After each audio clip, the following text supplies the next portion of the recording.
नमस्ते बच्चों। पहले वीडियो में हमने समास की परिभाषा, समस्त पद, समास विग्रह मतलब क्या ये देखा और उसके बाद समास के 3 भेदों के बारे में भी जाना। अभी आगे के भेद के बारे में जानते हैं।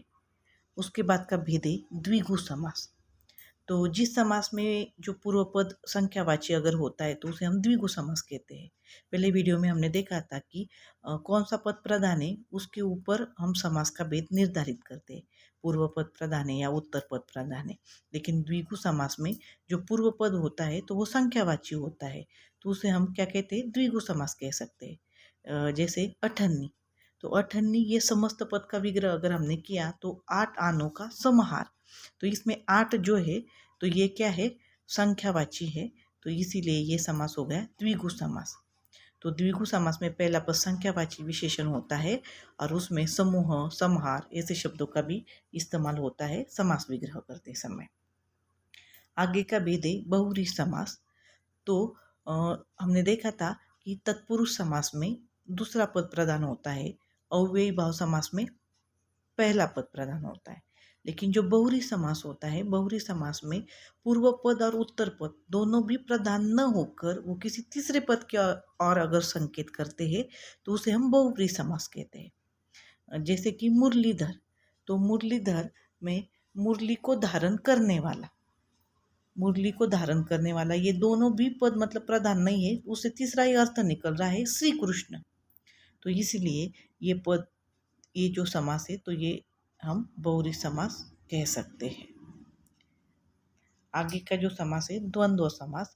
तो जिस समस्त पद में दोनों पद प्रधान होते हैं, जैसे बहुव्रीहि समास में दोनों भी प्रधान न होके तीसरे की ओर संकेत करता है, लेकिन द्वंद्व समास में क्या होता है, पूर्व पद भी और उत्तर पद दोनों भी क्या होते हैं, प्रधान होते हैं।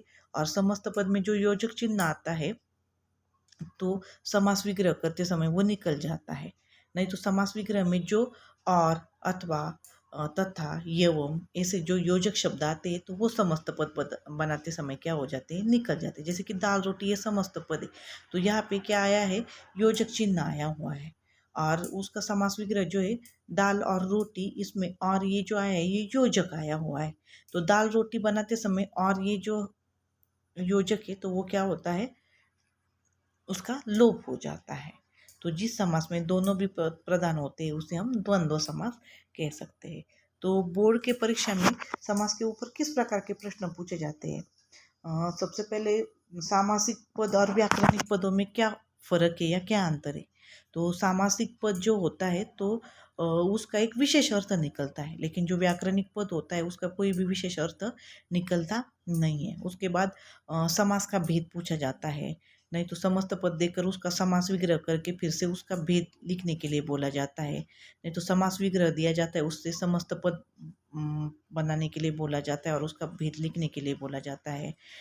फिर अगर इस समस्त पद में कौन सा समास है, फिर उसका कारण पूछा जाता है। अगर सपोज बहुव्रीहि समास है तो क्यों बहुव्रीहि समास है, नहीं तो फिर बहुव्रीहि समास का उदाहरण देकर उसे स्पष्ट कीजिए। या फिर समस्त पद देने के बाद उसका समास विग्रह करके उसका भेद लिखकर उसका कारण भी लिखो। या फिर दो समास के बीच का अंतर भी पूछा जाता है कि जैसे कर्मधारय समास और बहुव्रीहि समास में क्या फ़र्क है, तो उस समय आपको उसकी परिभाषा मालूम होनी चाहिए कि जैसे कि कर्मधारय समास में विशेषण विशेष्य आता है या उपमेय उपमान आता है, लेकिन बहुव्रीहि समास में तो दोनों भी पद प्रधान नहीं होते, किसी तीसरे पद के और संकेत करते हैं और उसका एक एक उदाहरण। तो इस प्रकार आप क्या कर सकते हो, दो समास के बीच का भेद लिख सकते हैं। पहले वीडियो के डिस्क्रिप्शन बॉक्स में बहुत सारे एग्जाम्पल दिए हुए हैं, तो आप वो देख सकते हैं। धन्यवाद।